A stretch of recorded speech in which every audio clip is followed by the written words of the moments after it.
Good afternoon, St. Agnes. We are here for a number of Jesse Tree Bible stories. We have the 11th, 12th, and 13th since we're heading into the weekend. So the first one is Joshua. So we are in the book of Joshua, chapter 5 and 6. So let me make sure I'm in the right spot. I marked it yesterday, but I want to make sure. Okay. Joshua and the man with a sword. While Joshua was near Jericho, he suddenly saw a man standing in front of him holding a sword. Joshua went up to him and asked, "Are you one of our soldiers, or are you an enemy?" "Neither," the man answered. "I am here as the commander of the Lord's army." Joshua threw himself on the ground in worship and said, "I am your servant, sir. What do you want me to do?" And the commander of the Lord's army told him, "Take your sandals off. You are standing on holy ground." And Joshua did as he was told. The gates of Jericho were kept shut and guarded to keep the Israelites out. No one could enter or leave the city. The Lord said to Joshua, "I am putting into your hands Jericho with its king and all its brave soldiers. You and your soldiers are to march around the city once a day for 6 days. 7 priests, each carrying a trumpet, are to go in front of the covenant box. On the 7th day, you and your soldiers are to march around the city 7 times while the priests blow the trumpets. Then they are to sound one long note. As soon as you hear it, all the people are to give a loud shout, and the city walls will collapse. Then the whole army will go straight into the city." Joshua called the priests and told them, "Take the covenant box, and 7 of you go in front of it, carrying trumpets." Then he ordered the people to start marching around the city with an advance guard going on ahead of the Lord's covenant box.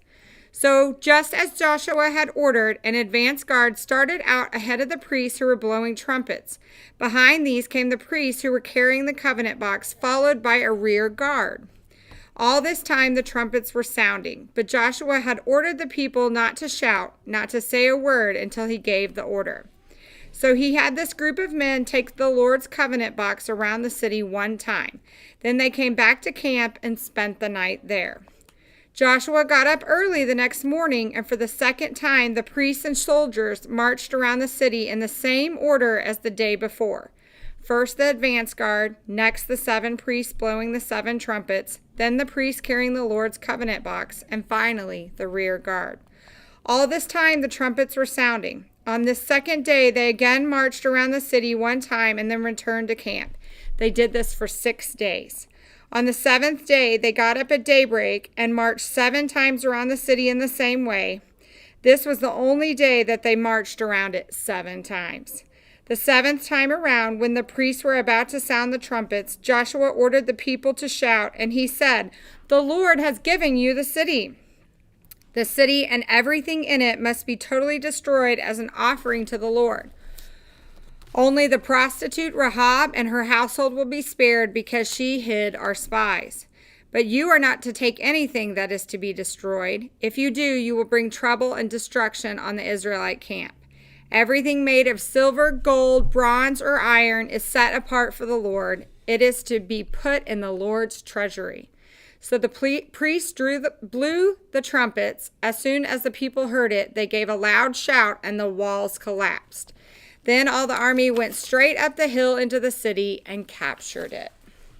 So our story about Joshua and his symbol is the 3 horns and the wall. So it's kind of talking about the city. Now we move on to December 12th. About Gideon. We move to the book of the Judges, chapter 6. Okay. It kind of jumps around. So, then the Lord's angel came to the village of Ophrah and sat under the oak tree that belonged to Josah, a man of the clan of Abiezer. His son Gideon was threshing some wheat secretly in a winepress, so that the Midianites would not see him. The Lord's angel appeared to him there and said, "The Lord is with you, brave and mighty man." The Lord answered, "You can do it because I will help you. You will crush the Midianites as easily as if they were the only man. Only one man. Gideon replied, if you are pleased with me. Sorry, I skipped. I'm sorry. I will go back. I was supposed to read from the story of Gideon. Chapter 6, 120. Okay. I'm sorry. I'm jumping around. It's so hard. Okay. I'm back. Gideon replied, if you are pleased with me, give me some proof that you are really the Lord. Please do not leave until I bring you an offering of food. He said, I will stay until you come back. So Gideon went into his house and cooked a young goat and used a bushel of flour to make bread without any yeast. He put the meat in a basket and the broth in a pot, brought them to the Lord's angel under the oak tree, and gave them to him. The angel told him, put the meat and the bread on this rock and pour the broth over them. Gideon did so. Then the Lord's angel reached out and touched the meat and the bread with the end of the stick he was holding. Fire came out of the rock and burned up the meat and the bread. Then the angel disappeared.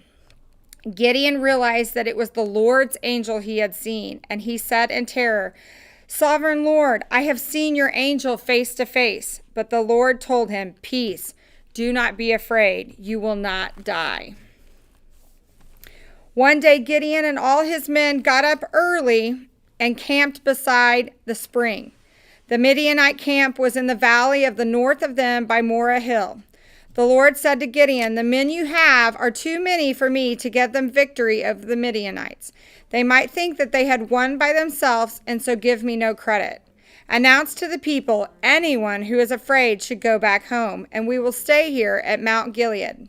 So 22,000 went back, but 10,000 stayed. Then the Lord said to Gideon, you still have too many men. Take them down to the water, and I will separate them for you there. If I tell you a man should go with you, he will go. If I tell you a man should not go with you, he will not go. Gideon took the men down to the water, and the Lord told him, separate everyone who laps up the water with his tongue like a dog from everyone who gets down on his knees to drink.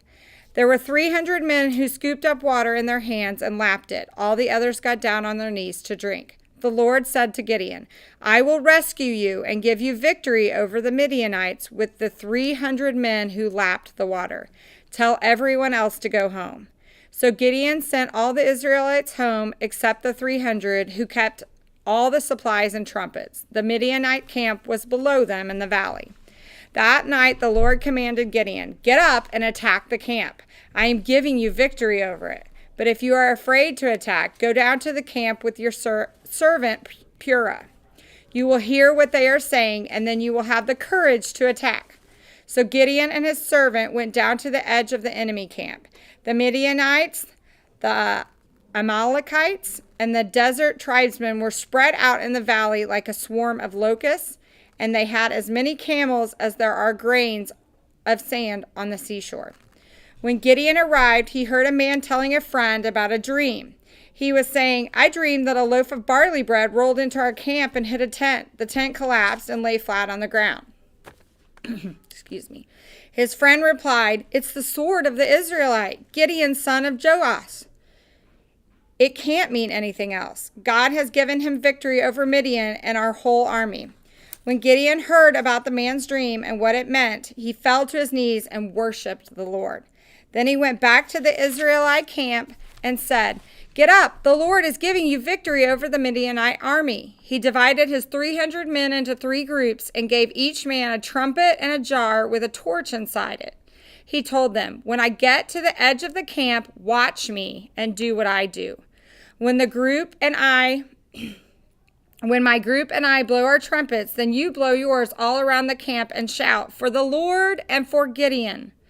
Gideon and his 100 men came to the edge of the camp a while before midnight, just after the guard had been changed. Then they blew the trumpets and broke the jars they were holding, and the other 2 groups did the same. They all held their torches in their left hands, the trumpets in the right, and shouted, a sword for the Lord and for Gideon. So that was our story about Gideon, and obviously his is a torch and a sun. So kind of to signify light. All right, our last one is we are still in the book of Judges. This is Samson, the story of Samson.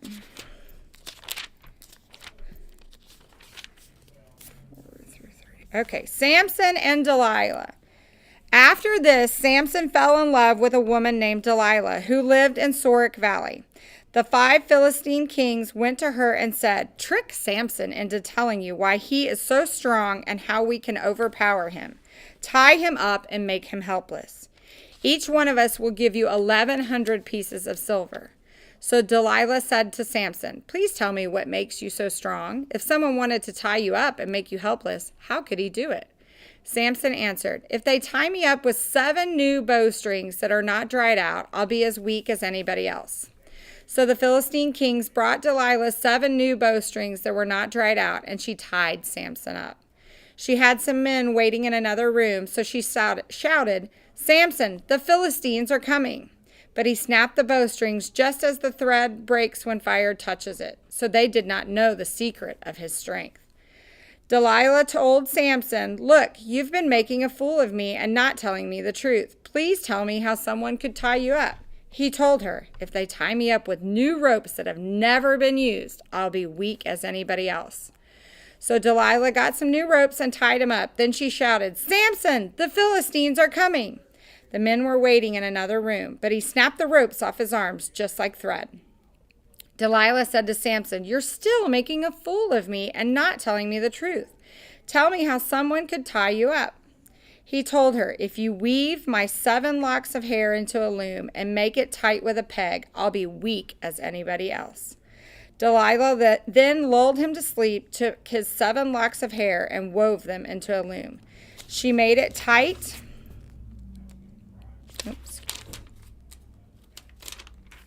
with a peg and shouted, "Samson, the Philistines are coming." But he woke up and pulled his hair loose from the loom. So she said to him, "How can you say you love me when you don't mean it? You've made a fool of me 3 times, and you still haven't told me what makes you so strong." She kept on asking him day after day. He got so sick and tired of her bothering him about it that he finally told her the truth. "My hair has never been cut," he said. "I have been dedicated to God as a Nazirite from the time I was born. If my hair were cut, I would lose my strength and be as weak as anybody else." When Delilah realized that he had told her the truth, she sent a message to the Philistine kings and said, "Come back one more time. He has told me the truth." Then they came and brought the money with them. Delilah lulled Samson to sleep in her lap and then called a man who cut off Samson's 7 locks of hair. Then she began to torment him, for he had lost his strength. Then she shouted, "Samson, the Philistines are coming." He woke up and thought, "I'll get loose and go free as always." He did not know that the Lord had left him.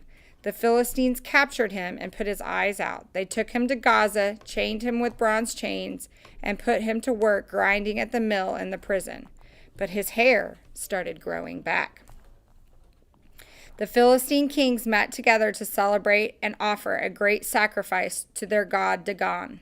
They sang, "Our God has given us victory over our enemy Samson." They were enjoying themselves, and so they said, "Call Samson and let's make him entertain us." When they brought Samson out of the prison, they made him entertain them and made him stand between the columns. When the people saw him, they sang praise to their God. "Our God has given us victory over our enemy who devastated our land and killed so many of us." Samson said to the boy who was leading him by the hand, "Let me touch the columns that hold up the building. I want to lean on them." The building was crowded with men and women. All 5 Philistine kings were there, and there were about 3,000 men and women on the roof watching Samson entertain them. Then Samson prayed, "Sovereign Lord, please remember me. Please, God, give me strength to just this one more time, so that this one blow I can get even with the Philistines for putting out my 2 eyes." So Samson took a hold of the 2 middle columns, holding up the building. Putting one hand on each column, he pushed against them and shouted, "Let me die with the Philistines!" He pushed with all his might, and the building fell down on the 5 kings and everyone else. Samson killed more people at his death than he had killed during his life. His brothers and the rest of his family came down to get his body. They took him back and buried him between Zorah and Eshtaol in the tomb of his father. He had been Israel's leader for 20 years. So Samson was the rope that we heard about often. So remember the stories of Joshua, Gideon, and Samson. And we will see you on Monday.